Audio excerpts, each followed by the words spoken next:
December 6 home guards rising day. మరి వాళ్ళకి ఏదైనా ఒక మంచి వార్త వినిపించాల్సిన బాధ్యత, వాళ్ళ సమస్యల్ని పరిష్కరించవలసిన బాధ్యత రాష్ట్ర ప్రభుత్వానికి ఉన్నది. అందుకే ఈరోజు వాళ్ళకి ప్రతిరోజు 921 రూపాయలు డ్యూటీ ఇస్తున్నారు.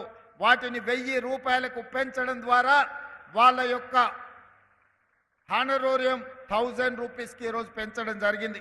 ఇదే కాదు, హోంగార్డ్ వాళ్ళ వీక్లీ పరేడ్ అలవెన్స్ 100 రూపాయలు ఉన్నది, ఇప్పుడు 200 రూపాయలకి వీక్లీ పరేడ్ అలవెన్స్ను కూడా ఈరోజు మనం పెంచడం జరుగుతుంది. అదేవిధంగా వాళ్ళు ఎవరైనా ప్రమాదవశాత్తు కానీ ఏదైనా సందర్భంలో వాళ్ళు చనిపోతే వాళ్ళ కుటుంబాలకు 5 లక్షల రూపాయల ఎక్స్ గ్రేషియా కూడా ఇవ్వాలి అని చెప్పి హోంగార్డ్స్ కుటుంబాలను కూడా ఈరోజు ఆదుకోవాలన్న ఆలోచన మన రాష్ట్ర ప్రభుత్వం చేసింది. హోంగార్డ్స్ ఎవరైనా ప్రమాదవశాత్తు అనుకోని దుర్ఘటనలలో ఎవరైనా ప్రాణాలు కోల్పోతే వాళ్ళకి ఇంతకుముందు ఎలాంటి నష్టపరిహారం లేదు. అందుకే 5 లక్షల రూపాయలు వాళ్ళకి ఇవ్వాలి అని ఈరోజు రాష్ట్ర ప్రభుత్వం నిర్ణయం తీసుకున్నది. అదేవిధంగా వైద్యానికి సంబంధించి కూడా వాళ్ళ బాధలు ఉన్నాయి. వాళ్ళ కనీసం ఎలాంటి వైద్య సౌకర్యం లేదు. ప్రభుత్వ ఉద్యోగస్తుల కోసం ఈ హెల్త్ కార్డు ఇవ్వడానికి ఒక విధి విధానం తీసుకొస్తున్నాం. వాళ్ళతో పాటు హోంగార్డ్స్ కూడా ఇస్తాం. రాజీవ్ ఆరోగ్యశ్రీ లాంటి మెరుగైన వైద్య సహాయాన్ని హోంగార్డ్స్కి అందించడానికి రాష్ట్ర ప్రభుత్వం ఆలోచన చేస్తున్నది. తొందరలోనే వీటన్నిటిని పరిష్కరించి జనవరి 1 నుండి వీటన్నిటిని అమలు చేసి హోంగార్డ్స్ను కూడా ఆదుకోవాలి అని చెప్పి ఈరోజు మన రాష్ట్ర ప్రభుత్వం నిర్ణయం తీసుకున్నది.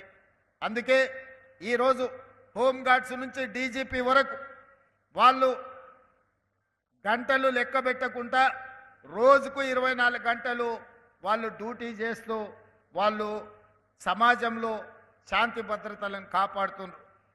దాంతో వాళ్ళు వాళ్ళ పిల్లల చదువుల మీద కుటుంబానికి సమయం ఇయ్యలేకపోతున్నారు. కుటుంబానికి సమయం ఇయ్యలేని పోలీసు అధికారుల పిల్లలు, అది డీజీపీ కావచ్చు, హోంగార్డ్ కావచ్చు, అన్ని హైరార్కీలో వాళ్ళ పిల్లలకు సరైన విద్య, సరైన ఉద్యోగ ఉపాధి అవకాశాలలో వాళ్ళకు కొంత అన్యాయం జరుగుతుంది. అందుకే నేను ఈరోజు ఆలోచన చేసిన, నేను డిఫెన్స్ కమిటీలో కూడా మెంబర్ నుండి పార్లమెంట్ సభ్యుడిగా ఉన్నప్పుడు నేషనల్ డిఫెన్స్ అకాడమీ లెవెల్లో, లేకపోతే సైనిక్ స్కూల్ లెవెల్లో, లేకపోతే ఈరోజు కేంద్రీయ విద్యాలయ లెవెల్లో పోలీసులకు కూడా స్కూల్ ఉండాలని యంగ్ ఇండియా పోలీస్ స్కూల్ అని చెప్పి గ్రేహాండ్స్ దగ్గర 50 ఎకరాల స్థలాన్ని కేటాయించి అంతర్జాతీయ ప్రమాణాలతో ఏ కార్పొరేట్ స్కూల్లో కూడా ఇంతకంటే మంచి విద్యా ప్రమాణాలకు ఉండే విధంగా ప్రతి కార్పొరేట్ స్కూల్తో పోటీ పడే విధంగా హైదరాబాద్ పబ్లిక్ స్కూల్ని తలదన్నే విధంగా ఈరోజు యంగ్ ఇండియా పోలీస్ స్కూల్ని వచ్చే అకాడమిక్ ఇయర్ని మనం ప్రారంభించుకుంటున్నాం. 50 ఎకరాలలో ఈ యంగ్ ఇండియా పోలీస్ స్కూల్ని మనము ఏర్పాటు చేసుకుంటున్నాం.